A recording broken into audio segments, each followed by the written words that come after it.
better because I always have. Okay. And I was watching Angela and listening and watching to Raymond and the confidence that builds each time that they play administrative music. I'm just encouraged that when they start at the house, there's some days when I'm going to stop, just, you know, I'll just go to the back room, close the door, put on my headphones, and let them practice. You know, especially the first week or two of January. Then for those you haven't seen, your first greeting to them is Happy New Year. And so, I don't know, I guess with Happy New Year, there is the implied wish of, you know, may your new year be better than the last one was. But I think that if we are going into a new year with the same mindset and the same habits, then it's really an old year with a new number. And so what I want to talk today about is a new year, a new mind. All right. Okay, it first says, be not conformed to this world. And the word form is in there twice. There's conformed and transformed, but this one is conformed, and come is prefix that means with or together. And so it's saying, do not be shaped with or by this world. And I thought about Play-Doh. You know, Play-Doh has all these different sets, and what you can do is get your can of Play-Doh and take some of the Play-Doh out, put it in one of the molds that they have, and squeeze it. And when you pop open the mold, it looks the Play-Doh looks just like that mold.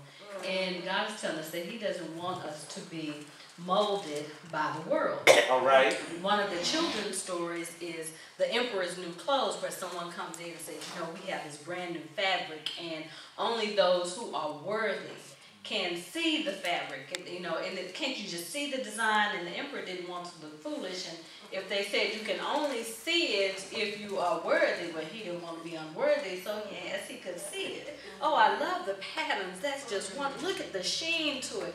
And so we get caught up like that too. We let the world tell us, isn't this wonderful? This is a good way, you know, the try before you buy it kind of thing. It only makes sense, and so we find ourselves wondering why things aren't going any better, and we're using the same mindset as the world and wondering why our results aren't different. And it says, don't be conformed by this world, but be transformed by the renewing of your mind. Transformed, that means that the shape is changed so much, so thoroughly, so beyond, that it doesn't even look the way it used to. All right. You know, even Dr. Oz has gotten into this. He has the Transformation Nation going on. And if you're a part of the Transformation Nation, first you take the ultimate health quiz. And then after that, there are 7 things you agreed to do in order to enter the contest of being in the Transformation Nation. You're going to go to your doctor. You're going to find out what your BMI is and get some good sleep and exercise and go to Weight Watchers, because that's along is Dr. Oz, Weight Watchers, and Share Care, all working together for the Transformation Nation. And the idea is that by following these things, your health will be transformed, and you will just look differently than you did before.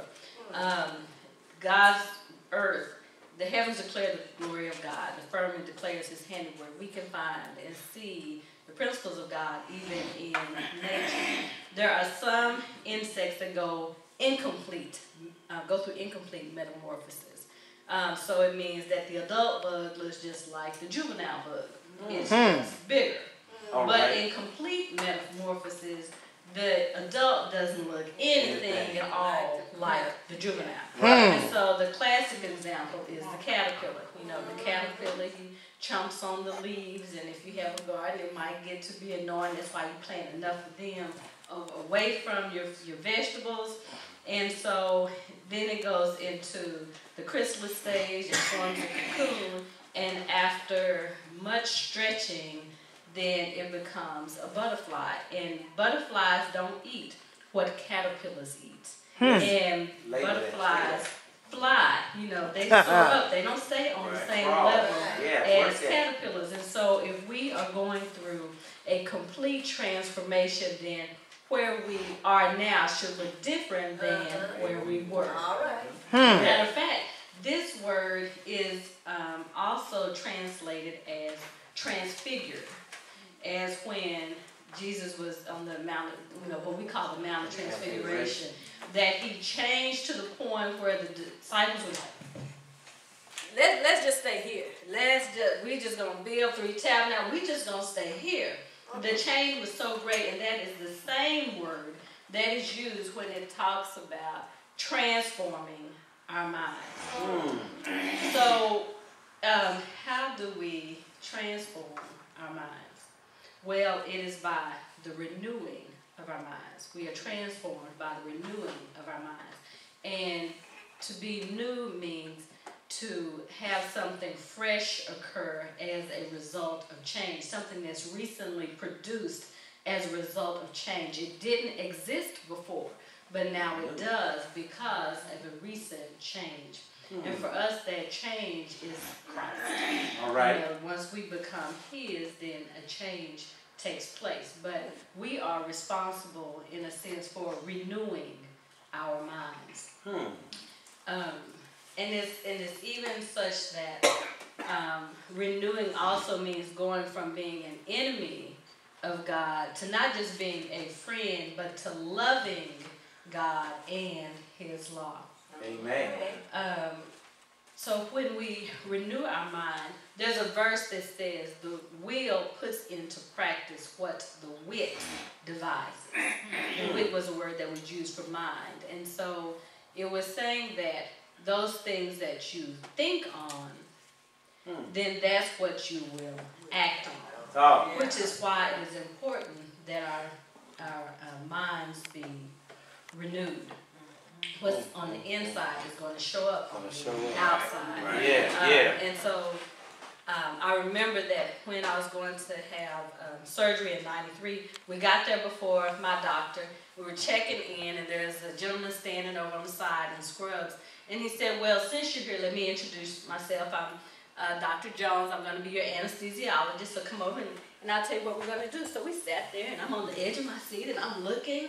Okay, so what are you going to do, And he said, well, you're going to have an IV, and it'll have your medication in it. And then while you are still asleep, then we're going to put an epidural in. And my body language completely changed. He's like, whoa, wait, what just happened there? What are you thinking? So it wasn't, what are you doing? He knew that by that change in body language, I was thinking something that no, you are not giving me, So he was able to tell from the body language because what was on the inside showed up on the outside. All right. So if we're talking about having a new year, we need a new mind because a new mind would then result in new